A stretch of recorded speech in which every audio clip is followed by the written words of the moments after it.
បាទសូមជម្រាបសួរប្រិយមិត្តទាំងអស់គ្នាបាទសូមស្វាគមន៍មកកាន់កម្មវិធីបច្ចុប្បន្នភាពអន្តរជាតិ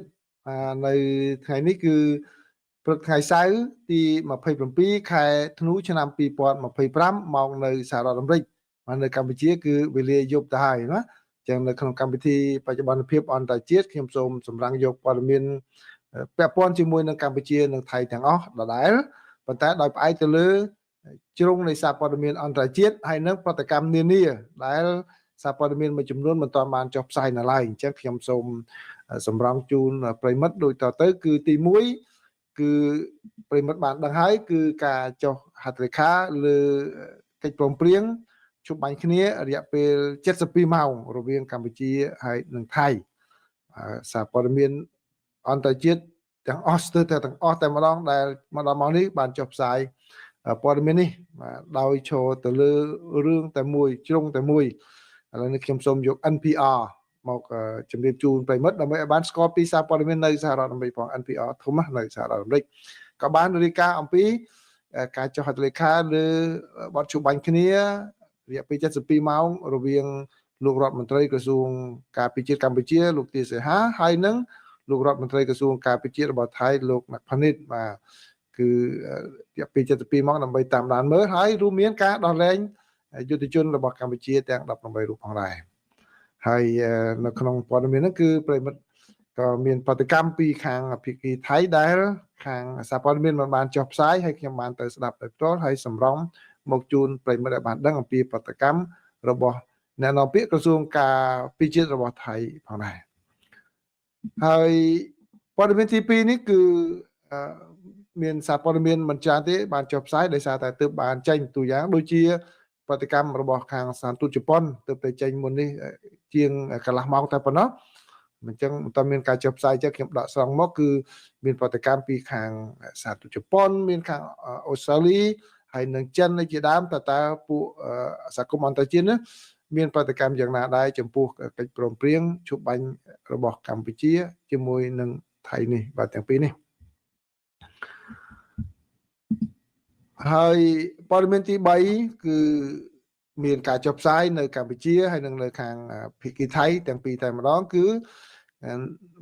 មានកិច្ចប្រជុំត្រីភាគីបាទតាមការអញ្ជើញរបស់រដ្ឋមន្ត្រីក្រសួងការបរទេសរបស់ចិនគឺលោកវ៉ាងយីអញ្ជើញខាងរដ្ឋមន្ត្រីក្រសួងការបរទេសកម្ពុជាគឺលោកប្រាក់សុខុនហើយនិងរដ្ឋមន្ត្រីក្រសួងការបរទេសរបស់ថៃគឺលោកសៀស័កភូមិកិតកែវអញ្ជើញទៅបាទ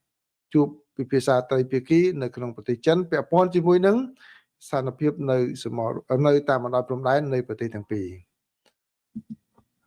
ហើយព័ត៌មានចុងក្រោយនេះគឺជាសេចក្តីរាយការណ៍ដែលមាននៅក្នុងប្រទេសកម្ពុជាហើយនិងនៅក្នុងប្រទេសថៃគឺបានបង្ហាញអំពីស្ថានភាពក្រោយពីការចុះហត្ថលេខាលើកិច្ចព្រមព្រៀងនេះតែយ៉ាងម៉េចខាងភាគីថៃគឺប្រជាពលរដ្ឋវិលត្រឡប់ទៅចាប់ផ្ដើមវិលត្រឡប់ទៅរំនៅឋានវិញហើយនាំឲ្យមានការស្ទះចរាចរណ៍ដោយឡែកនៅខាងភាគីកម្ពុជាគឺបើតាមអ្នកនាំពាក្យគឺថាស្ថានភាពមានភាពស្ងប់ស្ងាត់ក្រោយពីចុះហត្ថលេខាហើយរហូតមកដល់ពេលរសៀលថ្ងៃទី27ខែធ្នូនេះបាទនេះគឺជាព័ត៌មានសំខាន់ដែលខ្ញុំរៀបចំសម្រាប់ជូនប្រិយមិត្តទាំងអស់គ្នាឥឡូវព័ត៌មានទី1នេះគឺសូមជូន credit ទៅសារព័ត៌មាន NPR បាទជាវិទ្យុ NPR ដ៏ធំរបស់សហរដ្ឋអាមេរិកក៏បានចុះផ្សាយអញ្ចឹងគឺខ្លឹមសារប្រិមិត្តប្រហែលជាបានដឹងអស់ហើយប៉ុន្តែខ្ញុំចង់ជម្រាបជូនអំពីជ្រុងអន្តរជាតិតើគេចាប់អារម្មណ៍ទៅលើចំណុចណានៅក្នុងការព្រមព្រៀងគ្នារវាងប្រទេសទាំងពីរដើម្បីឲ្យប្រិមិត្តបានមានគំនិតពីជ្រុងអន្តរជាតិផងគឺបើតាមសេចក្តីរាយការណ៍របស់សារព័ត៌មាន NPR National Public Radio បានបញ្ជាក់ឲ្យដឹងថានៅថ្ងៃសៅរ៍នេះគឺប្រទេសថៃនិងប្រទេសកម្ពុជាបានចុះហត្ថលេខាលើកិច្ចព្រមព្រៀងជួបបាញ់គ្នាដើម្បីបញ្ចប់ការប្រយុទ្ធគ្នាអស់ជាច្រើនសប្តាហ៍ដោយកម្លាំងប្រដាប់អាវុធនៅតាមបណ្ដោយព្រំដែនដែលពាក់ព័ន្ធជាមួយនឹងការទាមទារជាន់គ្នាទៅលើតំបន់ដែលនៅជាប់ព្រំដែនហើយគឺកិច្ចព្រមព្រៀងនេះចូលជាធរមានចាប់ផ្ដើមពីម៉ោង12ថ្ងៃត្រង់ម៉ោងនៅក្នុងប្រទេសទាំងពីរនេះជាការបន្ថែមទៅនឹងការប្រយុទ្ធគ្នានោះគឺកិច្ចព្រមព្រៀងនោះក៏បានអំពាវនាវមិនឲ្យមានការធ្វើការចល័តទ័ពបន្ថែមទៀតនៅភាគីទាំងសងខាងផងដែរហើយគឺ ក៏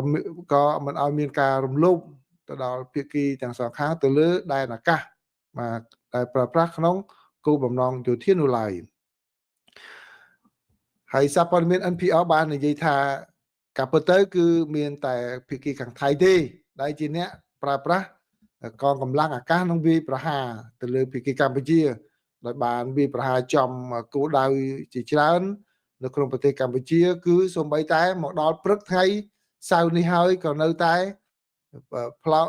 នៅតែទម្លាក់គ្រាប់ទៅលើគោលដៅនៅក្នុងប្រទេសកម្ពុជាដែរនេះបើយោងតាម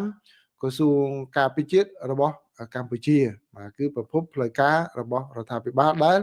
NPR ក៏ដកស្រង់កិច្ចព្រមព្រៀងនោះក៏បានអំពាវនាវឲ្យប្រទេសថៃបាទគឺក្រោយពី